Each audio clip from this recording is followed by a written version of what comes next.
Let's look today at a translation exercise translating a poem from Swedish to English. And please note that I have studied some Swedish formally, but I'm not a native speaker, so take my Swedish pronunciation with a grain of salt. In each video of this Translating Poetry series, I will walk through some challenges particular to different poems or languages, and some more universal challenges applying to translation in general. Today we will focus on two themes.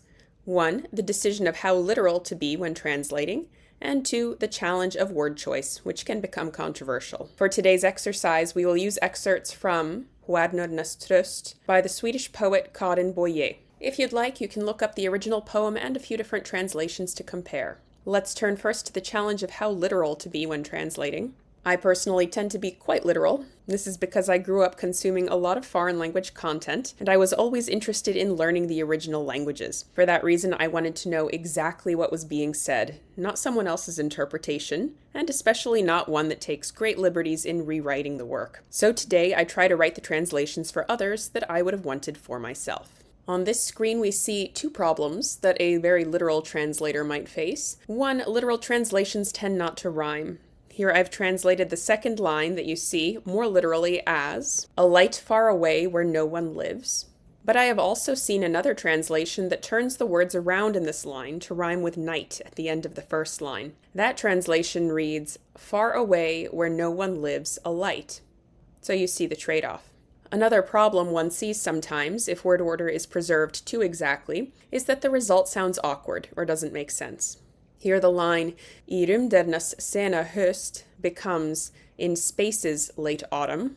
To me as an English speaker, that sounds a little clumsy. "My light is a flower that wilts in space's late autumn." Compare, "My light is a flower that wilts in the late autumn of space." Maybe for you the first version sounds better.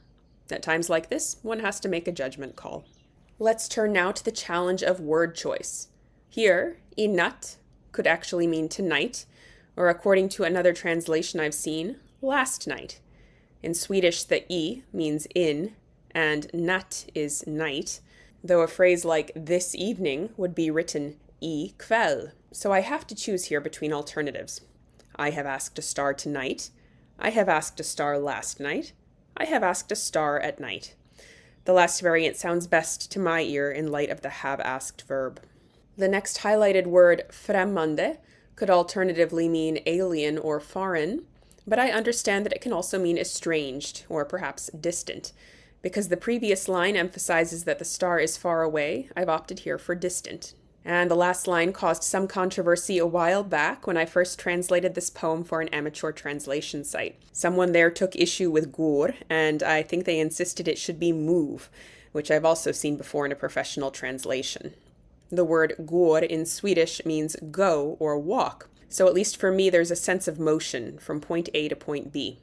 In contrast, when I hear about a star moving in English, that brings to mind something like shimmering or twinkling, moving in one place. Stars don't generally visibly move from point A to B across the sky at night. At the same time, one can go through life in the sense of existing or proceeding through one's existence, so go still feels right to me here. Finally, the have asked verb shows that problems of literality and word choice can go hand in hand.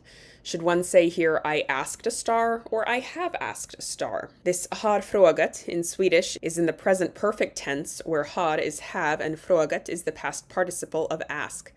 So even though it may feel more natural in English to say, "I asked a star at night," if I'm opting here for the more literal option, it's, "I have asked a star at night." In summary, I hope this lesson gives a sense of the big challenges of deciding how literal to be when translating. You can consider some of the following when choosing your own approach. Do you want to communicate the literal words or the intent behind them?